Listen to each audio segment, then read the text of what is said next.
Everything you can do in real estate is super powerful, but it can also be super confusing. So here is a sample story of Jake and his journey in real estate and how it changed the trajectory of his entire life. Meet Jake. He graduated high school a few years ago. He's been working in his job for 2 years and has a fiance that he wants to marry in the next few years. He has average credit, average income, and an average amount of debt. He applies for a mortgage loan, and because he's average, he gets an average interest rate because his income is not too high to qualify for down payment assistance, so he only has to come up with about $5,000 to pay for closing costs. It does take him a few months, but he works hard, saves up the money, and buys a house. He's surprised that he's actually only paying about $75 more than renting a smaller place, but continues life with his newfound security and realizes how nice it is to not have to get permission to do many of the things on the property he used to have to get permission for. He also notices that he's saving money because although he has to pay for his own repairs, there's a savings to not have to move every year or so because the owner decides that they want to cash out and sell their property. He also has a great lender who teaches him how to remove the mortgage insurance for very little cost, and a great lender who helps him refinance when the time is right. This removes over $300 per month from his monthly payment. So while rent has gone up hundreds of dollars in a couple of years, his payment has gone down. Jake saves this extra money and pays off all their high interest debt. With this new scenario, Jake's credit score, debt to income ratio, and job history improved tremendously.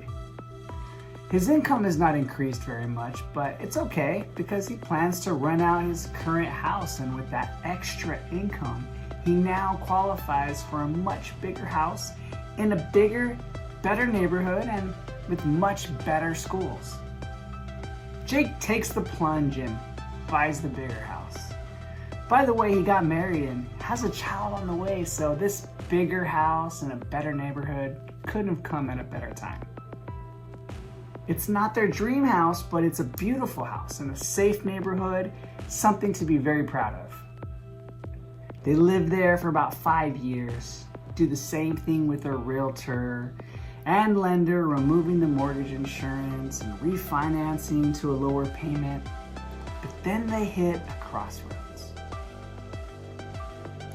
Jake gets let go from his job, and as a family, they need to decide what to do next.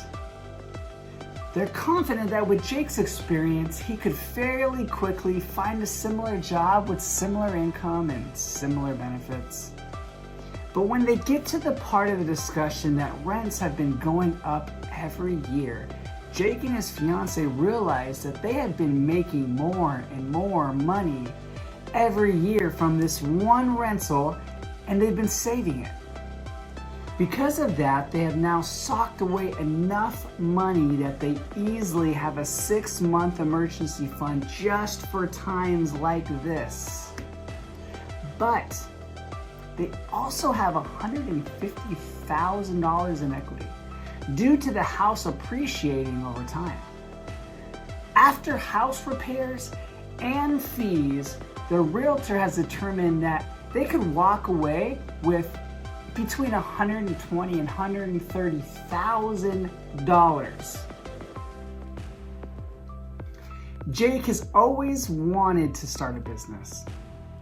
He's really good at what he does. He knows how to run the business inside and out, and knows the business is highly profitable.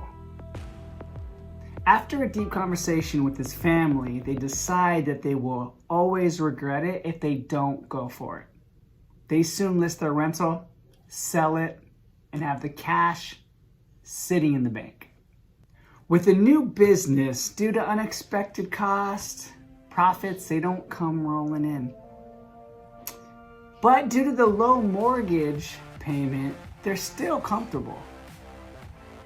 Because Jake is really good at what he does, business eventually picks up and he gets really busy. He's making more money than he ever thought possible, and Jake and his wife start discussing their next move. The next move is a big one they never really thought would happen when they started this journey years ago. But they were diligent, took some calculated risks, and now they're at the point where buying their dream home could be a reality.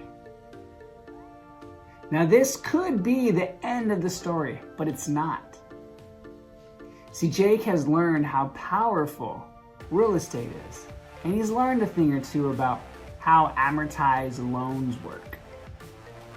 With the power of using his home equity line of credit, he's learned to pay off real estate at an astounding rate. After moving into his new house, he focuses on paying off his rental house completely. Once that's paid off, he uses the monthly free and clear rental money to pay down his primary residence. After knocking out this, he realizes he has zero debt and quite a bit of income. So after sitting down with his realtor, he learns how he can now buy a new rental house and have it paid off in 2 to 3 years. He can then buy another one, have that one paid off in a shorter amount of time. Each house speeding up the amount of time it takes for him to add more income to his real estate portfolio. Jake's elated. Yes, elated. And after doing this a few times, realizes that he's built quite an impressive retirement for himself and his family, and he does not need to work anymore. He also notices that over a span of about 20 years, rent prices and home values have increased tremendously. So he has a consistent income for the rest of his life and millions upon millions in net worth. He's set. His family is set for life. And it all started with that first small little house in the very beginning that he barely qualified for, but now realizes and utilizes the power of real estate. So with that, my one question to you is, when are you going to start your real estate journey?